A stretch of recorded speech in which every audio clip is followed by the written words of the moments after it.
iyadoo ay Suldaan Siciid Yuusuf Xaaji Ducaale iyo wafdigu hogaaminayo ay nabadan u yimaadeen degmada Ceelafin ee gobolka Sanaag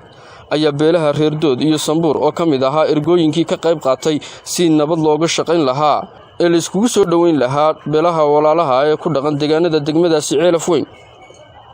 kana mid ahaa ergooyinkii ergaahan ugu tagay Suldaan Siciid Yuusuf Xaaji Ducaale ayaa waayeelka xildhibaanada waxgaradka aqoon-yahanku ku soo dhaweeyeen suldaanka degmadaasi Ceelafweyn ugu horreyn waxaa halkaasi ka hadlay xildhibaan Khadar Xuseen Sahal oo kamid ah xildhibaanada golaha baarlamaanka ee Somaliland xildhibaan Cawad oo kamid ah xildhibaanada golaha deegaanka degmadaasi Ceelafweyn iyo Dr. Axmed Cabdi Muuse waxgarad waayeen maanta waxaanu joognaa degmada Ceelafweyn waxaanu soo dhaweynay suldaanka Suldaan Siciid Yuusuf Ducaale iyo wafdigii uu hogaaminayay chief aaqiladii iyo xuqaashi kalaba ayaanu ku soo dhaweynay degmada Ceelafweyn waxaanu leenahay suldaan soo dhawaada in badan baanu idin sugaynay waxaynu isla ogeyn inaanu markaynu xagga isugu nimayno Ceelafweyn isugu imanayno alxamdulillah rabbil caalamiin maanta qadar ilaahay inuu isu keeno marka ugu horeysa waxaan leeyahay suldaan soo dhawow hawlihii aynu wada shaqeynayna sidii aynu ku bilaabmeen xaggaas aynu halkii wasiyaan baqaadaynaa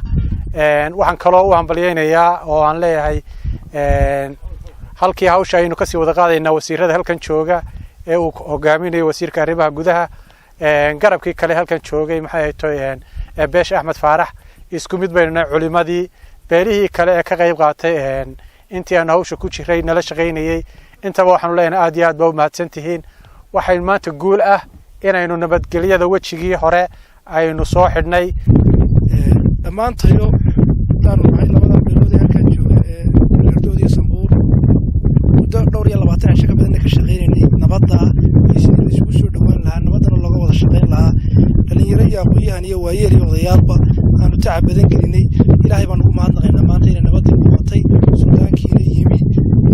inta badan hawshan ku jirayna maanta meel fiican marayso wixii dambana aanu diyaar lanahay inaanu ka shaqeyno nabadeynta aanu gacan ka geysano oo mahadnaqaynaa suldaanka yimi wasiirada muddada inta doora u joogay cid walba nabadda ka qayb qaatay oo mahadnaqaynaa waana soo dhaweynay iyo wasiiradii ugu horeeyay wasiirka arrimaha gudaha oo isaguna maxaan ku dhahdaaye intii maxaan ku dhahdaaye nagu sugayay arrinkii maanta ayuu soo gabagaboobay ma sha Allah waxa mahad gaara iyaguna leh maxaan ku dhahay dadkii kale ee iyaguna maxaan ku dhahay aad noo soo dhaweeyay deegaanadii iyo dadkii aan u tagnay ee sida wacan iyaguna noola garab galay hawlaha ugu horeeyo suldaanka Suldaan Siciid Yuusuf iyo chief caaqil Faysal Abukar caaqil Axmed Saal Caraale iyo maxaan ku dhahdaa caaqil Maxamed Yaasiin Barre iyo odayaashii kale la socotay ee ergadeeda ajiibay iyo Cabdi Ogle Cigaal iyo raggii faraha badnaa odayaashii ay halka wada joogay iyaguna naga aqbalay sidiina maxaan ku dhahdaa noo sugayay iyo odayaashii kale halkan joogay ee Suldaan Axmed Faahiye iyo caaqil Salaad maxaan ku dhahdaa Salaad Muuse iyo caaqil Maxamed Cabdi Ismaaciil iyo odayaashii caaqil Aadan Jaamac Faarax iyo maxaan ku dhahdaa oday Foos Maxamed Ducaale odayaashii iyaguna halkan nagu sugayay haddaan nahay beelaha Dood iyo Sambuur waxaan hambalyo u direynaa nabadgelyada Ceelafweyn laga wado suldaanka Suldaan Siciid Yuusuf Ducaale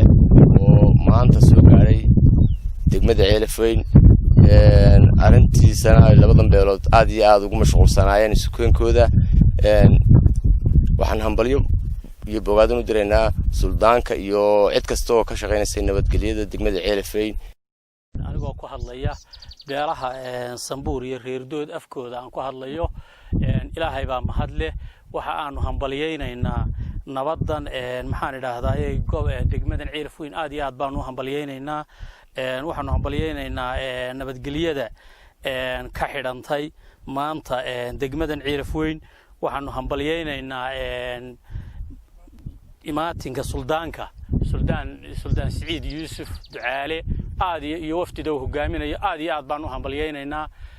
waxaanu leenahay nabadgelyada wax ka wanaagsan ma jiraan beelihii aan waxdaanu nahay gudidii Sambuur iyo reer Dood ee hawsha isu xil saartay beelihii aan ku dhex jiray hawshooda iyo nabadgelyadooda ilaalinaynay maantana isugu yimi degmada Ceelafweyn aad iyo aad baan u soo dhaweynaynaa uu ka mid yahay suldaan siciid yuusuf ducaale intii beeshii haruu joogtay degmada ceelaf weyn ee khilaafka yari dhex maray maanta isugu timi beesha ceelaf degmada ceelaf weyn aad iyo aad baan u soo dhaweynaynaa had celinaynaa haddii uu naga aqbalay sidii aanu doonaynay nabadgelyo iyo walaalaha kala fadhiistay isukeenkoodii aanu ku ducaynaynay haddii ilaahay naga aqbalay oo maanta ay gogol ku soo wada fadhiisteen alxamdulilaahi rabbil caalamiin maxamed suuta telefishinka qaranka Soomaaliland ceelaf weyn